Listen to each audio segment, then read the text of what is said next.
We all know that the channel that makes money is the channel people watch. After studying many cash cow channels, YouTube automation channels, faceless YouTube channels made by a team of creators, I always noticed one thing. I think you already know it. The channel that knows how to use visual storytelling always wins, always pops up. But how do you use visual storytelling? Well, you gotta learn. And today I'm gonna dissect one short video. Actually, it's kinda a reaction video itself. I hate reaction videos, but some of them are just irresistible. Like when Dr. Mike reviews how real is hospital in scrubs, or when Legal Eagle reviews trials in suits. Today, I'm, as an expert on YouTube, will show you a video from National Geographic channel. Yeah, we all know National Geographic, it's a big brand, but nevertheless. So first of all, let's take a look at the channel. Okay, I opened this channel for you. As we may see, it's very old channel, 22 million subscribers, 10,000 views. Basically, it's a TV channel that uploads some cuts to YouTube. Let's see how often they upload. Well, once in several days. So yesterday one video popped up and you may guess which one. Yeah, the one with many views. I watched this video because first of all, we may see it's a cute elephant. Second, this elephant is like stuck in a truck, so it immediately catches attention. And for me it was specifically interesting because the video is about Thailand and I live in Thailand. But you may already see that many videos on this channel not getting any views because it's a very old channel, some subscriber base is dead, but something still pops up. Now after we already saw that this preview kind of stands out because most previews is just animals and this is like some action, elephant is stuck in a truck, we have to see what's going on. Let's think what can be in this video. So, judging by the preview, what are my expectations as a viewer?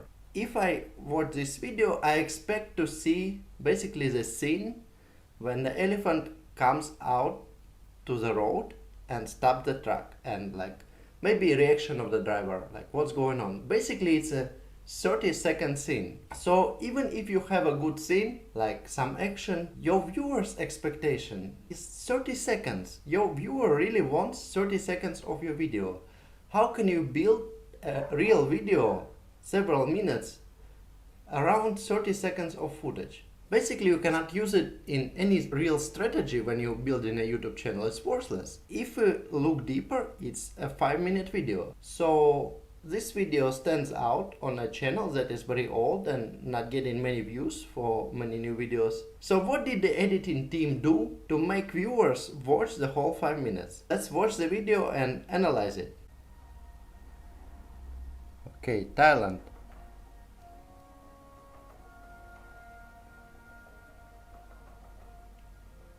The road. Okay, I want you to concentrate on how they edited this video.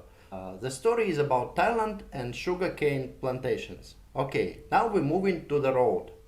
And they only started talking around 13 seconds and the music is very slow and calming, so the whole video immediately gives you like calm pace. Let's take a look.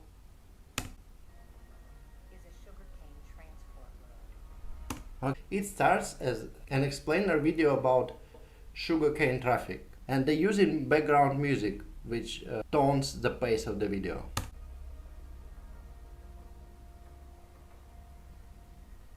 So now we have that object, we have a truck. A truck is going by the road.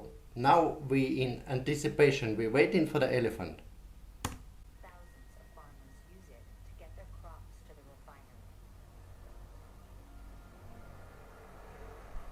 Okay, monkeys. So they doing different angles, different shots, and they change the scene.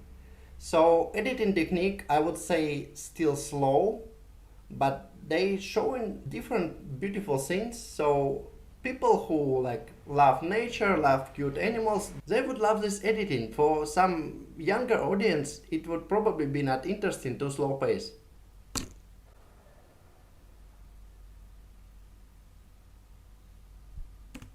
So what we just saw was a first person angle. We like looking for an elephant, and yes, we saw from behind the trees an elephant. And now a close-up on an elephant. So they using a movie technique now. They switch from an elephant to a road to build up a conflict. Soon elephant will come out on the road and confront the truck driver. But this highway has a toll collector. Okay, they're not just talking about elephant, they're talking that elephant is a toll collector. Elephant will take a tax from the driver, or if not, maybe there will be a fight. And now elephant coming out to the road. So basically we wanted to see a collision scene, like elephant attack the truck. But right now it's about 1 minute of a video and we still did not see anything. But what we got is a visual storytelling. The narrator explained that the story is going on in Thailand, near a sugarcane plantation, and this elephant will come out to the road to take his toll, to take a tax from a driver, to steal some sugarcane. Or we don't know, maybe the elephant can act violently and attack the truck.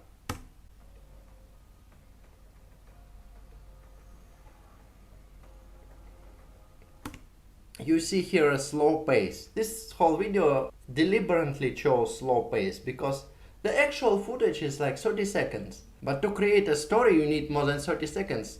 They build in anticipation here. They create in a story with the music, with the pace, with background voice, with changing of frame, changing of point of view.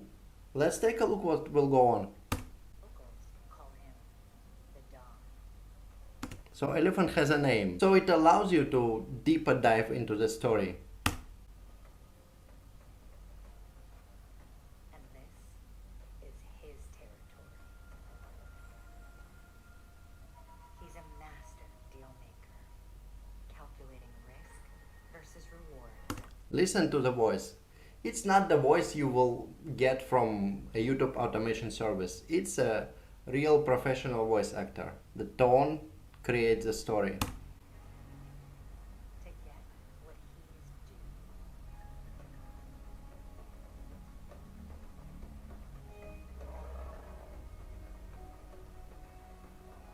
The Don can actually see. So now we see the truck. The truck is coming to the elephant. They will collide soon.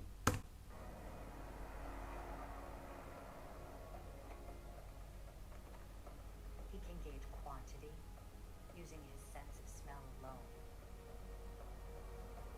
That's probably an exaggeration. I don't think an elephant can estimate quantity of sugarcane on a truck 3 miles or 5 kilometers away. The biggest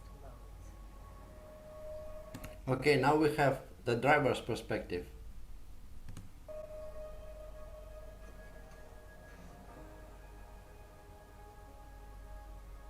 Actually, truck stopped. So if we analyze this video deeply, we will understand that it's a stage content. You have the camera on a truck, you stop the truck to feed an elephant, you have a drone footage. You know what? I think I'm not gonna abuse the fair use of a copyrighted material rule. As for now, I covered the half of the 5-minute video for you. But let's take a look. They have 2 audience retention peaks. One right in the middle and another one later in the video. So I give you a task. I will leave a link to an original video in the description and you go and analyze by yourself. What method did the editing team of National Geographic use to grab the audience attention second time and keep that video going for 5 minutes? But you may ask, hey, okay, that's a nice elephant, but what's in it for me? How do I create something like this at home? I don't work at National Geographic. I don't have drone. I don't have an elephant in the backyard. So what's in it for me? How do I make a video like this? You see, what I'm trying to tell you is there was no story here. So as I understand it, somebody heard that the elephant is robbing the trucks somewhere in Thailand. So what they effectively did, they staged the scene. They didn't have the exact video footage, maybe they had a photo. You can stage the scene without going out there, flying to Thailand with your drone and trying to find an elephant. No, you don't need to hire a truck to stop and feed an elephant. You can do something more simple because everything here is built around visual story. So initially they had the topic, the focal point. Elephant is robbing the sugarcane trucks. Okay, so how do we build a story around it? Even if we have a footage like 30 seconds, people want to see 30 seconds. What do? How do we make it more interesting, more engaging? They designed this story with visual elements, with sound effects. So let's take a look what exactly they did. First, they set the pace of the story with the slow music. Second, they showed clearly what's going on, where is this place. It's Thailand, it's sugarcane plantation. Then they showed the road. They used a lot of first person footage. Then they switched between first person, third person. Younger audience probably wouldn't love this technique because it's too slow for them. But for older folks like me, it's pretty fine. Their cuts are like 5 seconds long. For younger audience, it should be like 2-3 seconds long, but it's fine. If you watch deeper, if you go and watch that video, you will see that every next shot tells a visual story. A sugarcane farm, then we see the road, then we see the trucks, then we see the elephant, then elephant coming to the road. So everything tells a story. And when they just need to slow down the story, they're using different shots from different cameras. So you can recreate this by using stock footage. But first, you need to tell a story. You need to tell a conflict. So a conflict here in this story is like, what will happen when an elephant collides with a truck? Will an elephant be aggressive? Will the driver get hurt? Is the elephant cute and will everything be fine? So the viewer is interested from beginning. That is achieved by visual storytelling. So that's it for me. I hope you learned something that you can use in your videos that you create with your computer, and go and watch elephant video.